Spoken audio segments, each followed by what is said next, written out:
जिक्र किया, क्या आहता वालों को लाइसेंस मुहैया करवाया जा सकता है, लाइसेंस बनता है उनका या नहीं बनता है? जी नहीं, आबकारी अधिनियम के तहत बड़ी बड़ी एक्सीडेंट्स जैसे एक पोटिया चौक के आसपास में आए दिन होते रहते हैं। जहाँ भी हो रहा है, जहाँ भी अवैध रूप से आहता संचालित हो रहा है, वहाँ पे बिल्कुल कार्रवाई की जाएगी। अखबार में खबर छपी है किसी आरक्षक से धक्का मुक्की की गई थी। तो शराब का सेवन करने की सुविधा प्रोवाइड कराने की आपके पास लाइसेंस नहीं है।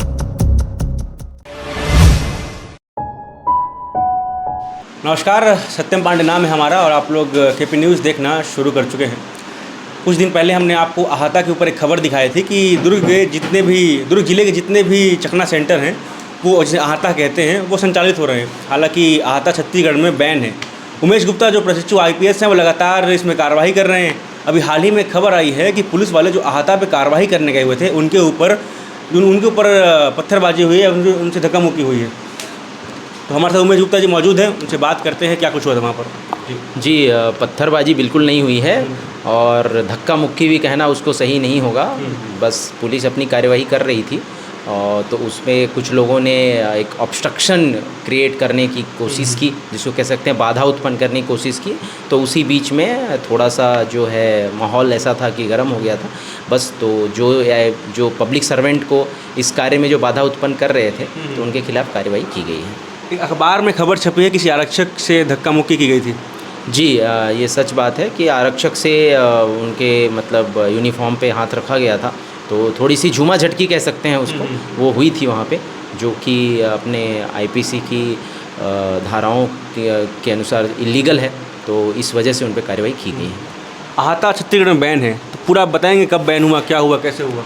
जी, बेसिकली छत्तीसगढ़ का जो एक्साइज एक्ट है, जो आबकारी अधिनियम है, उसमें उसके धारा 36 क, ख, ग जो हैं वो ये कहते हैं कि अगर आप किसी भी स्थान को किसी दूसरे व्यक्ति को आहता चलाने के लिए देते हैं, या फिर जो व्यक्ति उस स्थान को प्रयोग करता है आहता चलाने के लिए। आहता का मतलब ये होता है कोई भी ऐसा स्थान जिसके लिए आपके पास बार का लाइसेंस नहीं है, मतलब शराब का सेवन करने की सुविधा प्रोवाइड कराने की आपके पास लाइसेंस नहीं है, तो उसको आहता नाम दिया जाता है। बेसिकली कॉमन ड्रिंकिंग हाउस बोलते हैं उसको। और जनरली ये जो शराब की दुकानें होती हैं, जो लाइसेंस्ड दुकानें होती हैं, उनके आसपास रखा जाता है ताकि लोग वहाँ से शराब खरीद कर वहाँ पे बाकी उनको चखना वगैरह मिल जाए, जिससे वो शराब का सेवन करें। इसमें मेन समस्या ये आती है कि जो शराबी होते हैं, जो आदतन शराबी होते हैं, वहाँ से शराब पी के नशे में धुत होकर बाहर निकलते हैं। जब रोड पे वो निकलते हैं तो इससे कई तरह की समस्याएं जनता को उत्पन्न होती है और कई बार तो बड़ी बड़ी समस्याओं के रूप में वो तब्दील हो जाती है। जैसे कि कोई नशे में धुत इंसान आके अपनी गाड़ी से एक्सीडेंट कर देता है। बड़ी बड़ी एक्सीडेंट्स जैसे एक पोटिया चौक के आसपास में आए दिन होते रहते हैं। उसके अलावा जो महिलाएं हैं, जो दुकान में कई बार ख़रीदारी करने जाती हैं या सड़क पे पास हो रही होती हैं, तो उन पे अभद्र टिप्पणी, उनके साथ कई बार छेड़छाड़ करने की कोशिश की जाए, ऐसी घटनाएं होती रहती हैं।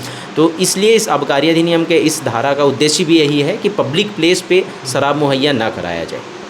जैसे आपने लाइसेंस का जिक्र किया, क्या आहता वालों को लाइसेंस मुहैया करवाया जा सकता है, लाइसेंस बनता है उनका या नहीं बनता है? जी नहीं, आबकारी अधिनियम के तहत आहता, अगर वो लाइसेंस है तो आहता नहीं कहलाएगा, वो फिर बार हो जाता है, क्लोज्ड प्रीमाइस होती है उसमें। आहता मतलब टपरी की तरह ही होता है कि वो लोग बोरा वाला लगा करके टपरी बनाकर बैठ जाते हैं वहाँ पर, वहाँ पट्टी के। जी बिल्कुल, एक टपरी की तरह ही होता है। एक शेड बना लिया, कुर्सी टेबल रख दिए और वहाँ पे कुछ खाने पीने की सामान वो मुहैया कराते हैं, बस यही आहता होता है। पहली कार्रवाई आपने धरोहरा में की थी, दूसरी आपने पोटिया में की है, मगर दुर्ग जिले में और भी ऐसे जो थाने क्षेत्र है, वहाँ पर धड़ल्ले से अब कहा जा सकता है कि भट्टी के पास आहता संचालित हो रहा है, तो इस पर आप क्या कहेंगे? जी, जहाँ भी हो रहा है, जहाँ भी अवैध रूप से आहता संचालित हो रहा है, वहाँ पे बिल्कुल कार्रवाई की जाएगी। और अन्य क्षेत्रों में भी मेरा तो यही आग्रह रहेगा कि सभी को अपने क्षेत्र में इस पर कार्रवाई करनी चाहिए, ताकि जो चीज़ अवैध है वो बिल्कुल बंद होनी चाहिए, और जो इस तरह से अवैध कार्य कर रहे हैं वो कानून की नज़र में अपराधी हैं और उन पर कार्रवाई भी होनी चाहिए। तो ये प्रशिक्षु IPS उमेश गुप्ता जी थे, जो लगातार आहता के ऊपर कार्रवाई कर रहे हैं। हमने आपको पहले भी बताया था कि दुर्ग जिले में बहुत सारे शराब की भट्टियां हैं, उन शराब की भट्टियों में बहुत सारे आहते हैं जो संचालित हो रहे हैं और इस पर पुलिस कार्रवाई नहीं कर रही। हमने इस पर 2 रिपोर्ट तैयार कर ली है, तो हमने सोचा क्यों ना जो उमेश गुप्ता जी हैं लगातार इसमें कार्रवाई कर रहे हैं, उनसे ही बात किया जाए। और हमें आज एक खबर भी मिलती है कि पुलिस वालों के साथ झूमा झटकी भी की गई थी। तो क्या कुछ इस मामले में अपडेट रहेगा या फिर हमारी इस खबर के बाद कुछ कार्रवाई होती है तो भी हम आपको दिखाएंगे। देखते रहिए केपी न्यूज़। धन्यवाद। न्यू वीडियोस के अपडेट पाने के लिए सब्सक्राइब करें केपी न्यूज को और बेल आइकन को दबाएं।